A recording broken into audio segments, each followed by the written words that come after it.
What happens when your mind, body, and spirit isn't ready for a presentation? Everything falls apart. This is a little story of how I joined a company, did a lot of research to try and make sure that I was set up for success, and still failed in my first big presentation. All happened when I joined an organization that the previous head of department didn't have a fantastic lasting impression with other leaders in the business. They were known to work in isolation rather than partnering with others for the success of everyone in the organization. So I came on board and my first challenge was, how do I get the sales team on board? What do I need to do to make sure that they know me and my team is here for them, to enable them to do more, achieve more, and hit those commission targets? So there's this presentation preparation, your mind, your body, and your spirit. It's making sure that those three things are aligned. And while it might sound a little bit wishy-washy or whatever, it actually is quite a valuable tool, particularly when presenting virtually like it was in COVID times. First step is your mind. Knowing what you're going to present, having those talking notes ready, being able to prepare in advance is pretty important. Yes, it might mean a script if you're not used to it, but ideally it's a few talking points that you can glance at to know if you're on track. I had these. I had a full script of my 5-minute presentation ready. I was going to read it word for word, even though it's not the best idea, word for word, because I didn't have the confidence yet to talk on camera. I much preferred face-to-face events. Body. When you're presenting in front of people, you know how your posture is, where your hands are, your angle of your body. Are you looking at your presentation behind you, or are you looking at the camera? Are you looking at your guests? Knowing that is pretty important. On camera, it could be that I'm back here. Could be that I'm too close and all you see is my forehead. Making sure that you're positioned in the frame is pretty important, but being able to still use your hands online. You need to exaggerate a lot more virtually. I prepared. I had purchased a webcam rather than my computer camera over there. I had a microphone rather than using the computer one or a headset that might not have the best microphone. I prepared my tone going up and down. I knew when to pause. I had actually written pause in my script.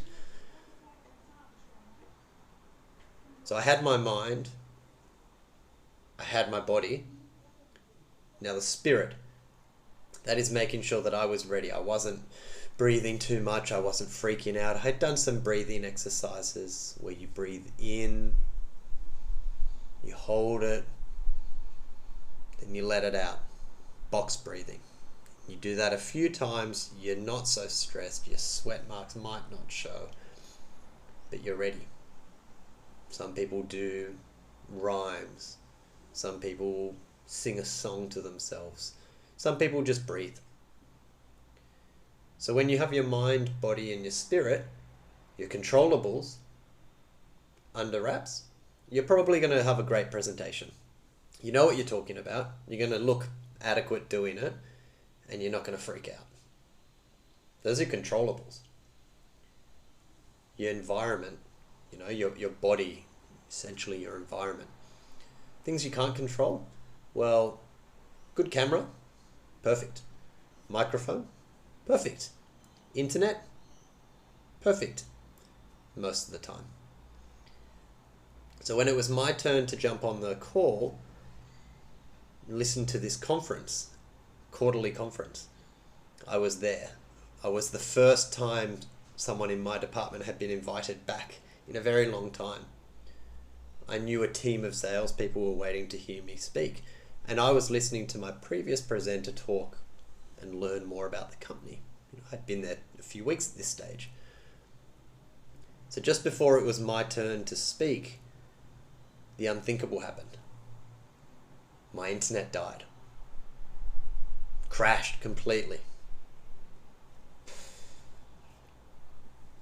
I was gone. No internet, no presentation, no hopes of passing probation. I managed to get back on the call just in time for them to say, introducing your new head of department, Matt.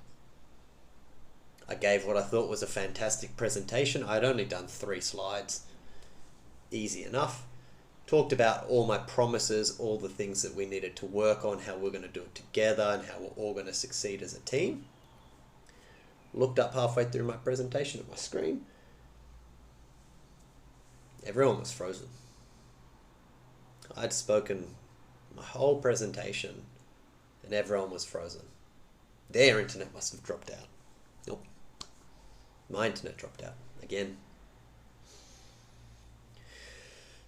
The feedback from the presentation was the slides looked good, no idea what he was talking about. So it happened at the next quarter event. I did it from the office. And I had heard, a lot about, how is this guy going to run, his department when he can't even get on the internet. I called it. I owned it. I'm happy to be known as, head of department that doesn't have good internet. I work from the office. I owned it. You know what I did with that story? Flipped it around for the salespeople. How many of you have ever been on a phone call when the line dropped out? You're halfway through your pitch, you're halfway through your presentation, and their line drops out. Or your line drops out. It happens. It's COVID. It's natural. It's not natural, it's the internet. It's the best you can do. We all move on and we all adapt. Now, being able to take that minor mess up and bring it into something that linked with my sales team, linked with that sales department, I should say, is something that meant I'd bought a lot of opportunity and time, and I owned my mistake with them. I also related to them. They're on calls all the time. They know what happens. So while you can have your mind, body and spirit ready and prepared for a presentation, if one thing in your environment messes up, make sure you're prepared for it. Have your internet on hand, have your phone ready to tether, have your microphone back up on time. If you need headphones, have some headphones. Making sure your body and your environment is clear is integral to a good presentation. Cheers.